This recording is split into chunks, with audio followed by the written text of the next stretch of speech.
Subscribe now and press the bell icon. Never miss an update. नमस्कार दोस्तों, स्वागत है आपका हमारे YouTube चैनल के अंदर। आज हम करने वाले हैं डायरेक्टिंग चैप्टर का सेकंड एलिमेंट, जिसका नाम क्या है? मोटिवेशन।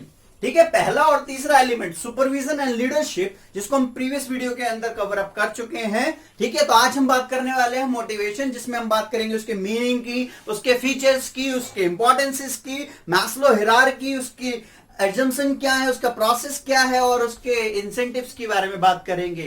तो इस वीडियो को समझना बहुत ही ज्यादा जरूरी है, तो प्लीज एंड तक वॉच करिएगा इस वीडियो को और आपकी केस स्टडी भी इजीली सॉल्व होंगी। ठीक है गाइस, तो before starting the lecture firstly we can discuss the meaning of motivation. क्या होता है ये वाला नहीं, पहले बता रहे मोटिवेशन क्या है। किसी भी काम को करवाने के लिए एम्प्लॉइज को क्या करना? मोटिवेट करना। मोटिवेट क्या बोल दो बस हो जाएगा? नहीं, वो कैसे होगा? जो भी उनकी नीड्स हैं, डिजायर्स हैं, वो ऑफर करके आज की डेट में मोटिवेट करा जाता है। ठीक है ना, जिस प्रकार से लालच देना ही क्या होगा? मोटिवेशन होता है एक प्रकार से। हाँ जी, इंसान के अंदर की फीलिंग जागेगी, यार ये काम करूंगा तो ये मिलेगा। जब कुछ मिलेगा ही नहीं तो वो क्यों काम करेगा? तो जब हमारी एक नीड पूरी हो जाती, जरूरत पूरी हो जाती है, अगर वही चीज दोबारा से दे और कहे ये काम कर दो, तो कभी नहीं करेगा कोई भी इंसान। ठीक है, तो ये एक ऑर्डर में होती है जिसको अभी हम डिस्कस करेंगे। तो मोटिवेशन क्या है? किसी भी काम को करवाने की क्या करना? कुछ चीज ऑफर करना, उसी को क्या बोला जाता है? मोटिवेशन बोला जाता है। और अपने गोल डायरेक्टेड बिहेवियर की तरफ ले जाना ऑर्गेनाइजेशन में, इसलिए मोटिवेशन की जरूरत है। ओके, उत्साह नहीं होगा तब तक वो इंसान काम करेगा नहीं। तो क्या कहता है सबसे पहले मीनिंग? कह रहा है it means inspiring the employees to work with greater enthusiasm. Greater enthusiasm का मतलब क्या होता है? उत्साह। क्या होता है? उत्साह। ठीक है ना, कि भाई एक्साइटेड हो जाना। कब होगा एक्साइट? जब उसको रिटर्न में कुछ मिलेगा आज की डेट में। ठीक है ना, चाहे वो सेटिस्फैक्शन इकोनॉमिक हो या नॉन इकोनॉमिक हो। ठीक है, एंड मोर एफिशिएंसी। एफिशिएंसी क्या हो जाएगी? ज्यादा। किस चीज के लिए? For the achievement of organisational objective. तो मोटिवेशन की जरूरत क्यों पड़ रही है? कि एम्प्लॉइज को इंस्पायर करना, उनमें उत्साह जागरूक करना, एफिशिएंसी लेवल को बढ़ाना। किस काम को कराने के लिए? अपने ऑर्गेनाइजेशनल ऑब्जेक्टिव्स को अचीव करने के लिए। ठीक है, जिसमें मैंने बताया कि डिजायर, वांट्स, नीड्स, एस्पिरेशंस, ये सारी बातें कवर अप होती हैं। अब बात आता है कि जैसे कि हम लोगों के फीचर्स हैं, वैसे मोटिवेशन के क्या क्या फीचर्स हैं। ठीक है, तो ये 5 फीचर्स हैं। सबसे पहला है साइकोलॉजिकल फिनोमेनन। ठीक है ना सर, ये क्या बोल गए? तो बड़ा ही मुश्किल है, इसलिए मैंने आपके साथ साथ क्या लिख दिया? इंटरनल फीलिंग, आंतरिक, इंटरनल फील करना। ठीक है, तो मोटिवेशन की भैया कोई मशीन नहीं है कि हाँ भाई लगाया और आ गया मोटिवेशन। ये क्या? Internal feeling. जब तक इंसान अंदर से नहीं जागेगा, अंदर से उसकी आत्मा नहीं बोलेगी उस काम को करने की, तब तक वो इंसान को मोटिवेट नहीं किया जा सकता। ठीक है, तो सबसे पहले जो मोटिवेशन है वो क्या है? इंटरनल फीलिंग है। किसी के ऊपर थोपी नहीं जा सकती, फोर्स नहीं करी जा सकती है। इतनी बात क्लियर है। दूसरा कहता है गोल डायरेक्टेड बिहेवियर।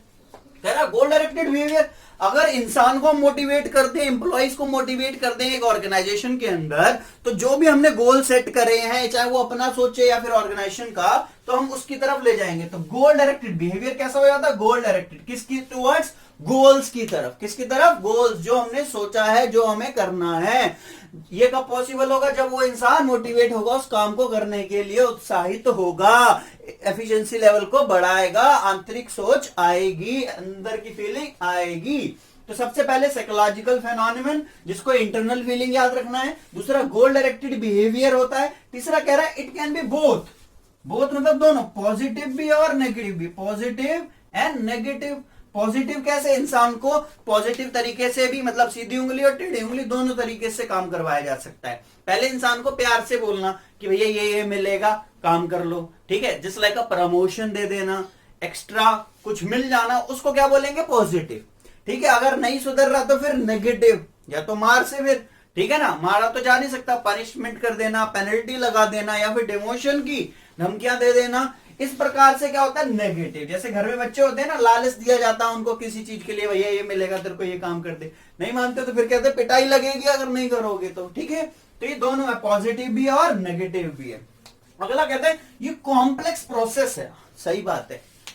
किसी के मन में क्या है उसको समझा जा सकता है नहीं ना, तो ये इसलिए बहुत ही ज्यादा जटिल प्रक्रिया है, बहुत ही ज्यादा मुश्किल है, ठीक है, क्योंकि सबकी इंटरनल फीलिंग बहुत ही ज्यादा क्या कॉम्प्लेक्स है, किसके माइंड में क्या चल रहा है ऊपर से, ठीक है, तो उसको समझना बहुत ही ज्यादा मुश्किल है, इसलिए इसको क्या बोला गया, कॉम्प्लेक्स प्रोसेस। और ये क्या कॉन्टिन्यूअस प्रोसेस है। अगर मेरे को एक काम के लिए मोटिवेट किया गया और वो मेरा काम हो गया, वो दोबारा से मेरे को मोटिवेट करेंगे अगले काम के लिए, नहीं करेंगे क्या? ऐसा तो है नहीं ना, एक बार में कोई सुन लेता हो। आज की डेट में सबकी क्या है, नीड्स वांट्स क्या अनलिमिटेड है, जब एक पूरी हो जाती हो तो दूसरे की तरफ, दूसरे के लिए कुछ मिलेगा तभी तो, ठीक है। तो एक एम्प्लॉय को मैंने काम दिया, उसके लिए इंसेंटिव्स भी दिए, उसने वो काम कर दिया, अब मैं दोबारा उसको कुछ लालच दूंगा तभी तो अगली बार काम करेगा, तो ऐसे ही सैलरी इसलिए ही दी जाती है, ठीक है, और एक्स्ट्रा बेनिफिट्स भी प्रोवाइड करे जाते हैं। तो ये क्या बार बार होने वाला प्रोसेस है, जब हमारे एक गोल अचीव हो जाएंगे तो दूसरे गोल की अचीव करने के लिए, ठीक है। और एज वी नो कि मैनेजमेंट ही हमारा क्या कॉन्टिन्यूअस है, तो डायरेक्टिंग फंक्शन भी कॉन्टिन्यूअस है, तो उसका एलिमेंट क्वाइट ऑब्वियस क्या होगा, कॉन्टिन्यूअस फंक्शन होगा। तो जैसा कि आपको पता, हमेशा मैं इसके लिए नमोनिक बताता हूं कैसे इसको लर्न करना है। तो मैंने क्या बताया, सेंट्रल गवर्नमेंट सीबीआई मतलब सीजीसीबीआई। एक सी से क्या है कॉम्प्लेक्स, जी से गोल डायरेक्टेड, दूसरे से कॉन्टिन्यूअस, बी से बोथ पॉजिटिव नेगेटिव, आई से इंटरनल जिसको हम साइकोलॉजिकल फिनोमेनन के नाम से जानते हैं। और अब हम बात कर रहे हैं किसकी, इंपॉर्टेंस की। ये रही स्क्रीन पर आपके क्या इंपॉर्टेंस ऑफ मोटिवेशन, कि अगर हम मोटिवेशन करते हैं तो उसको एक संगठन को, ऑर्गेनाइजेशन को क्या बेनिफिट होगा, उसके सिग्निफिकेंसेस क्या हैं, लाभ क्या हैं, महत्व क्या है, इसके बारे में हम बात करने वाले हैं। फिर मोटिवेशन का प्रोसेस किस प्रकार से काम करता है उसको डिस्कस करेंगे। तो क्या कह रहा है, इंपॉर्टेंस ऑफ मोटिवेशन। तो सबसे पहले अगर हम मोटिवेशन एलिमेंट परफॉर्म करते हैं एक ऑर्गेनाइजेशन के अंदर अंडर द डायरेक्टिंग फंक्शन, तो इट इंप्रूव एम्प्लॉइज परफॉर्मेंस। बिल्कुल सही बात है, एक मोटिवेटेड पर्सन, वो उसमें क्या होगा, ज्यादा उत्साह होगा, एफिशिएंसी लेवल अच्छा होगा, तो उसकी परफॉर्मेंस क्या हो जाएगी, इंक्रीज होगी, जिससे बेनिफिट उस इंडिविजुअल को भी होगा और पूरी ऑर्गेनाइजेशन को भी होगा, और भविष्य में उसके लिए बेहतर क्या मिल जाएंगे, ऑप्शंस मिलेंगे। दूसरा क्या कह रहा है, change attitude of employee. Sometimes एक नेगेटिव एम्प्लॉय को कन्वर्ट कर देता है किसमें, एक पॉजिटिव में, ठीक है ना। बहुत सारे लोग भी होते हैं ना आज की डेट में कि यार हमसे नहीं होगा, नहीं से होगा, लेकिन उनमें कई प्रकार के लोग क्या करते हैं, मोटिवेट करते हैं और फिर देन वो काम हो जाता है, ठीक है ना। तो ये मोटिवेशन का काम क्या है, नेगेटिविटी को दूर करना और क्या लाना, पॉजिटिविटी लाना। तो यहां पर कहां पर बात हो रही है, ऑर्गेनाइजेशन के अंदर। तो change attitude of employee from negative to positive, this will increase the efficiency and achieving goals of organisation, ठीक है। अगला कह रहा है इंट्रोड्यूस चेंज। चेंज को इंट्रोड्यूस कर रहा है, क्यों, ऐसे क्यों जरूरत पड़ गई इंट्रोड्यूस चेंज की, क्योंकि आपको पता ही एक ऑर्गेनाइजेशन के अंदर कुछ एम्प्लॉइज ऐसे होते हैं कि जब चेंज आता है तो उस चीज का वो क्या करते हैं, रेसिस्ट करते हैं। क्या करते हैं, रेसिस्ट करते हैं, उस चीज का क्या करते हैं, विरोध करते हैं। क्या करते हैं, विरोध करते हैं।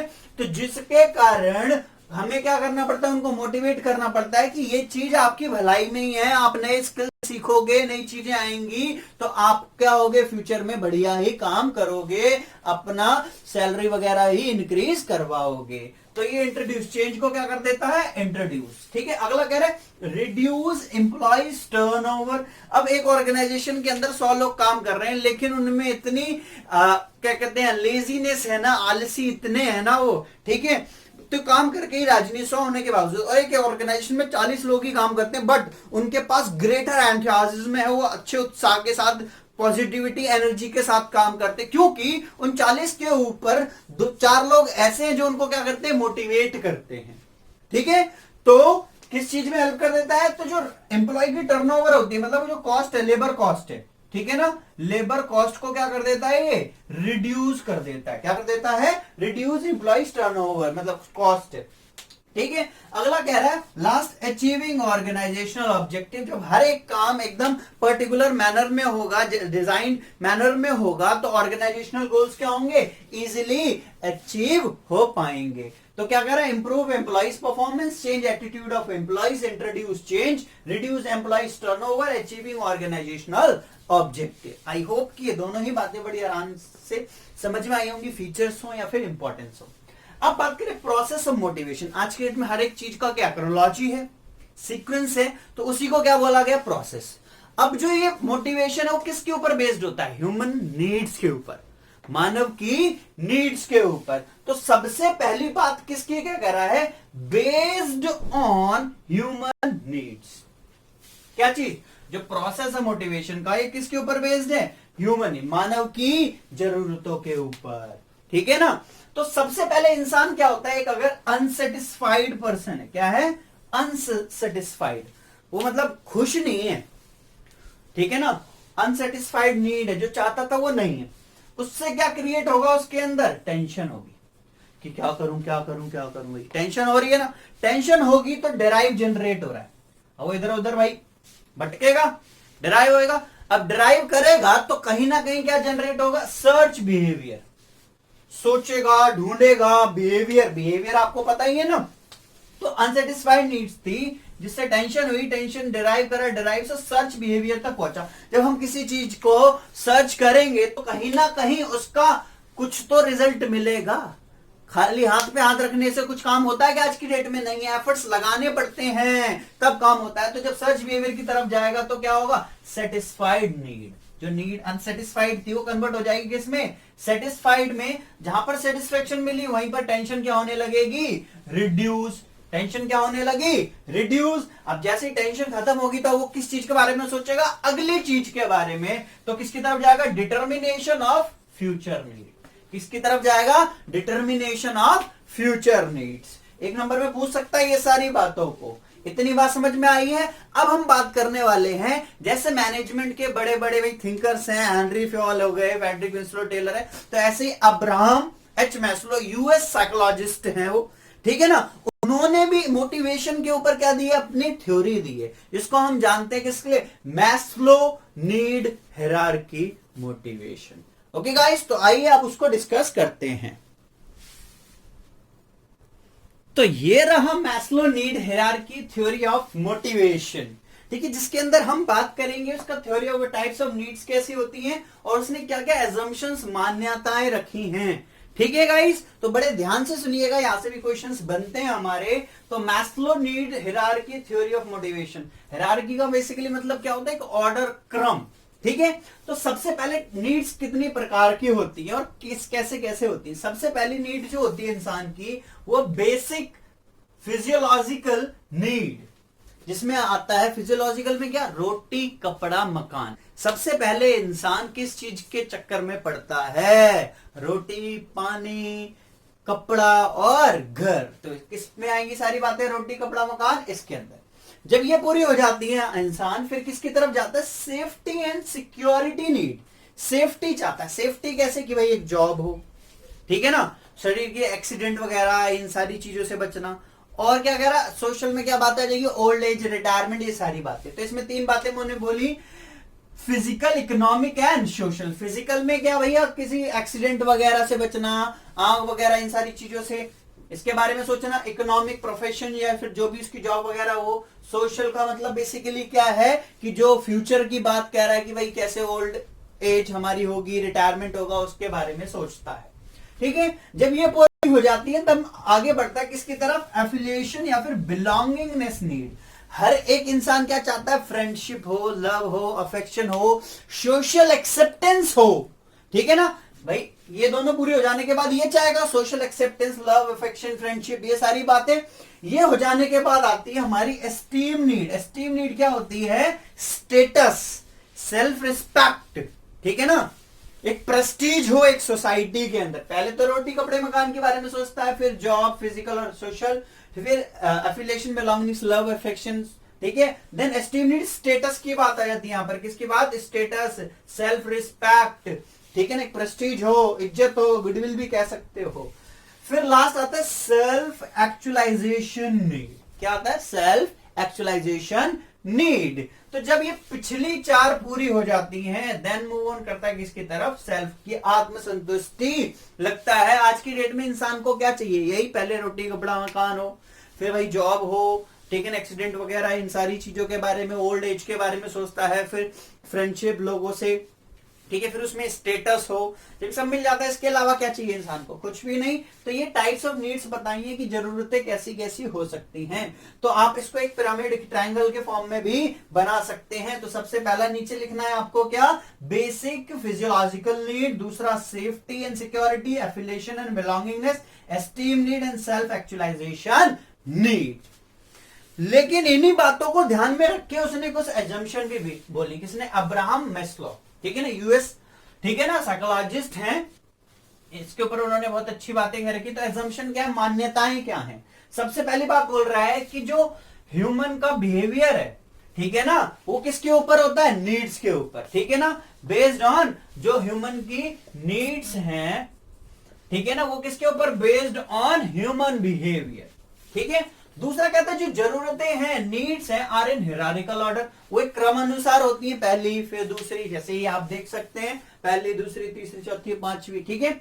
अगला कह रहा है next higher level need motivate. इसका मतलब क्या है कि आपको हमेशा मोटिवेशन किससे मिलेगा? अगली से, ठीक है ना, किससे? अगली नीड से। जो आपकी सेटिस्फाई हो गई, अगर मैं दोबारा से वही ऑफर करूं, उससे आपको मोटिवेशन नहीं मिलने वाला। जो अगली होगी, नेक्स्ट होगी उसकी। और अगली पे कब पहुंचेगा? Shifting to next higher level after satisfaction of lower need. जब पिछली लोअर पूरी हो जाएगी तभी तो अगले की तरफ बढ़ेगा, as you can see in the diagram, ठीक है। जब पिछली पूरी हो जाएगी तभी तो अगली की ओर बढ़ेगा, ठीक है। तो दीज आर द 4 एजम्पशंस। तो सबसे पहले जो नीड्स हैं बेस्ड ऑन ह्यूमन बिहेवियर, मानव के व्यवहार पर होती है। नीड्स हिरारिकल ऑर्डर में होती है। Next higher level need motivate करती है, shifting to next higher level after satisfaction of lower. जब पिछली पूरी हो जाती है तब अगली के ऊपर, ठीक है। इतनी बात समझ में आ रही है। The last topic which is incentive. तो ये रहे हमारे इंसेंटिव्स, जो कि लास्ट टॉपिक है, ठीक है। तो सबसे पहले बता दें इंसेंटिव्स होते क्या हैं। देखो इंसेंटिव्स क्या है, एक जो भी एम्प्लॉय एक ऑर्गेनाइजेशन के अंदर काम कर रहा है, सैलरी और वेजेस के बिसाइड्स जो भी उसको एक्स्ट्रा पेमेंट्स मिल रही हैं, चाहे उसको सेटिस्फेक्शन के लिए या फिर मॉनेटरी टर्म्स में, उसको क्या बोला जाता है? इंसेंटिव्स। ये क्यों दिया जाता है? ताकि उसकी परफॉर्मेंस को और अच्छा किया जा सके, उसकी एफिशिएंसी लेवल को बढ़ाया जा सके, और जिससे उसको भी बेनिफिट मिले और ऑर्गेनाइजेशन को भी। जो 2 टाइप्स की होती है, एक फाइनेंशियल और एक नॉन फाइनेंशियल। इन दोनों को डिस्कस करने से पहले मैं आपको इंसेंटिव के बारे में बता देता हूं। और जैसा कि आपकी स्क्रीन पर लिख रहा है, तो क्या कह रहा है? It refers to all those measures which are used to motivate people, which are used to motivate people. किस चीज के लिए? For improving their performance, for improving their performance. अब क्या कह रहा है? इट मीन्स समथिंग एक्स्ट्रा या फिर मोर देन, ठीक है, कोई चीज एक्स्ट्रा या फिर उससे ज्यादा, more than the regular salary और वेजेस। जो रेगुलर सैलरी और वेजेस होती है उससे एक्स्ट्रा या फिर ज्यादा मिल जाना, उसी को क्या बोला जाता है? इंसेंटिव बोला जाता है। अब ये 2 टाइप्स के होते हैं, एक हमारा फाइनेंशियल और एक नॉन फाइनेंशियल। तो फाइनेंशियल बेसिकली कौन सी टर्म्स में बोला जाता है? मॉनेटरी की टर्म्स में। किसकी? मनी की टर्म्स में, मॉनेटरी की टर्म्स में। तो उसको क्या बोला जाएगा? Financial. Whereas non financial क्या है? नॉन मॉनेटरी, वो बेसिकली क्या है? साइकोलॉजिकल, इमोशनल और सोशल नीड्स को जो आपको सेटिस्फाई करे, वो किस में आएगा? हमारा नॉन फाइनेंशियल में। समटाइम्स नॉन फाइनेंशियल में मनी भी इंक्लूड हो जाती है, ठीक है। तो पहली बात समझ में आ रही है आपको? Financial which can be measured in monetary terms. तो इसके कौन कौन से टाइप्स हैं? तो सबसे पहला है पे एंड अलाउंसेस। सबसे पहला क्या है? पे एंड अलाउंसेस। अब अलाउंसेस क्या होते हैं? जैसे कि ट्रेवलिंग का खर्चा, ठीक है, डियरनेस अलाउंसेस दिए जाते हैं। तो इसमें क्या होता है? एम्प्लॉयर एम्प्लॉय को पैसा दे देता है उस स्पेसिफाइड काम को करने के लिए, over and above the salary, ठीक है। तो वो होते हैं अलाउंसेस। दूसरा है productivity linked wage incentives. Productivity linked wage incentive क्या होता है कि मैंने क्या कर दिया? एक टारगेट सेट कर दिया, जो 10 यूनिट तक बनाएगा उसको तो 50 रुपए के हिसाब से पैसा मिलेगा, जो 10 से ज्यादा बनाएगा उसको मिलेगा 60 रुपए के हिसाब से, ठीक है। तो इंसेंटिव स्कीम कहां पर जुड़ गई भाई? एक्स्ट्रा, तो ताकि हम उससे ज्यादा काम करवा सके। तो जैसी प्रोडक्टिविटी उसके हिसाब से वेजेस इंसेंटिव्स मिलेंगे। Next one is bonus. Bonus होता है over and above the salary. ये स्पेशल ओकेजन्स पर मिलता है, just like Diwali, new year या फिर अदर फेस्टिवल्स के ऊपर दिया जाता है कंपनी के द्वारा, ठीक है। उसके बाद आता है हमारा फाइनेंशियल में प्रॉफिट शेयरिंग। प्रॉफिट में भागीदारी, जो भी कंपनी का प्रॉफिट होगा उसके अंदर आपको भी हिस्सा दिया जाएगा, इसको क्या बोला गया है, प्रॉफिट शेयरिंग। तो अब आप भी मन लगा के काम करेंगे उसके अंदर, बिल्कुल जी।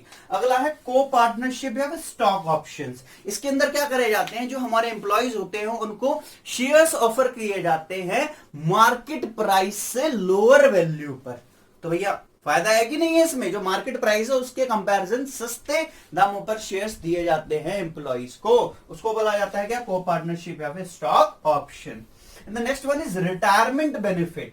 हर एक एम्प्लॉय के क्या है, पेंशन में, पीएफ में, ग्रेचुइटी में पैसा जमा कर दिया जाता है जब वो काम पर होता है, ठीक है ना। तो कौन पे कर रहा है इसके अंदर, कौन जमा कर रहा है, कंपनी जमा कर रही है, ऑर्गेनाइजेशन जमा कर रही है, किसके लिए, अपने एम्प्लॉइज के लिए। जब वो रिटायरमेंट होता है तो वो सारा पैसा उसको दे दिया जाता है, तो ये क्या आएगा, retirement benefit. And the last one is perquisites. Perquisites क्या होते हैं, जैसे कि कार का अलाउंस, ठीक है ना, कार फैसिलिटी दे देना, ठीक है, medical, education to the children, ये सारे बेनिफिट प्रोवाइड कराना एम्प्लॉयर के द्वारा एम्प्लॉय को। किसको, एम्प्लॉयर के द्वारा एम्प्लॉय को। लेकिन इसमें जो भी खर्चा है वो सारा कौन पे करता है, एम्प्लॉयर पे करता है। तो ये भी बेनिफिट है। तो इन दोनों में डिफरेंस क्या है, अलाउंसेस एंड परक्विजिट्स में, इसमें एम्प्लॉयर के द्वारा एम्प्लॉय को दे दिया जाता है, वो खुद खर्चा करता है, और इसमें एम्प्लॉयर खुद पे करता है। इतनी क्लैरिटी आई होप हो गई होगी। अब हम मूव ऑन करते हैं किसकी तरफ, नॉन फाइनेंशियल। नॉन फाइनेंशियल जैसे कि मैंने बताया, जो साइकोलॉजिकल सोशल नीड्स को आपको सेटिस्फाई करता है, समटाइम इसमें फाइनेंशियल भी इंक्लूड हो जाता है। तो सबसे पहला है कि स्टेटस, किसी भी एम्प्लॉय की रैंकिंग पोजीशन को क्या कर देना, इंक्रीज कर देना, ठीक है ना, क्या कर देना, इंक्रीज कर देना। तो ये किसमें आएगा, नॉन फाइनेंशियल में। सेटिस्फैक्शन मिलेगी उसको, yes. Second one is career advancement opportunity. क्या कह रहा है, करियर एडवांसमेंट अपॉर्चुनिटी में क्या होता है कि जो स्किल्स होते हैं, क्या, जो स्किल्स डेवलपमेंट प्रोग्राम में उसको कंसीडर कर दिया जाता है, ताकि वो स्किल डेवलप होंगे तो अल्टीमेटली उसको सेटिस्फैक्शन मिलेगी और वो उतना ही ज्यादा क्या हो जाएगा, क्या कहते हैं, डाइवर्सिफाई हो जाएगा कामों को करने के लिए। अगला है जॉब एनरिचमेंट, काम को सराहना। क्या करता है जॉब एनरिचमेंट, क्या कहलाता है, काम को सराहना। इसमें क्या होता है, वैरायटी ऑफ वर्क्स को कंसीडर करवाया जाता है, उससे करवाया जाता है ताकि वो भविष्य में अपनी रिस्पॉन्सिबिलिटी और अपॉर्चुनिटीज को और अच्छे से निभा सके, ठीक है। And the next one is job security. जो भी आप जिस भी पोजीशन पर काम कर रहे हैं, जिस भी ऑर्गेनाइजेशन में, उसके अंदर आपकी जॉब को क्या कर दिया गया, सिक्योर कर दिया गया, परमानेंट कर दिया गया है। तो फिर आपको क्या लगेगा, अब तो भैया यहाँ पर हम परमानेंटली हैं, तो आप उतने ही ज्यादा ज़ील एंड एंथुसियाज्म के साथ काम कर पाएंगे और अच्छी परफॉर्मेंस दे पाएंगे। Next one is employees recognition program. Employees recognition program के अंदर बेसिकली किन बातों को कंसीडर किया जाता है कि इसके अंदर पर्सनलाइज्ड वे के अंदर एम्प्लॉयर एम्प्लॉय को क्या कराता है, उसकी पीठ थपथपाना या फिर उसको रिकॉग्नाइज करना, उसको मोटिवेट करना इंटरनली, ताकि वो परफॉर्मेंस को और अच्छा कर सके। Next one is employees participation. एक डिसीजन मेकिंग प्रोसेस के अंदर एम्प्लॉय का क्या रखना, पार्टिसिपेशन रखना। ये भी किसके अंदर आता है, हमारा non financial. And the last one is employees empowerment, to give more power and freedom to the employee in the organisation. तो जब उसको पावर मिलेगी, ज्यादा फ्रीडम मिलेगी, तो उतने ही बेहतर ढंग से काम कर सकेगा और कहीं ना कहीं इंटरनली क्या होगा, मोटिवेट होगा। तो these are the financial and non financial incentives जो 1 मार्क्स में भी पूछ लिए जाते हैं हमारे एग्जाम के अंदर, और एक इसका डेफिनेशन भी आपको बताया। आई होप कि ये पूरा वीडियो आपके समझ में आया होगा। मोटिवेशन के ऊपर क्या उसका मतलब होता है, क्या उसके features, importance, Maslow need hierarchy बताया, उसमें उसकी क्या कहते हैं टाइप्स ऑफ नीड्स बताया, उसके एजम्पशंस बताए, और ये रहे हमारे इंसेंटिव जिसके द्वारा एक ऑर्गेनाइजेशन के अंदर एम्प्लॉइज को मोटिवेट किया जाता है ताकि वो अपनी परफॉर्मेंस अच्छी से अच्छी दे सके। आई होप आपने वीडियो एंजॉय किया होगा, तो प्लीज कमेंट बॉक्स में बताइएगा आपको कैसा लगा, और प्लीज चैनल को सब्सक्राइब नहीं किया तो सब्सक्राइब कर लीजिएगा, और लाइक शेयर कमेंट जरूर करिएगा। Bye bye, take care.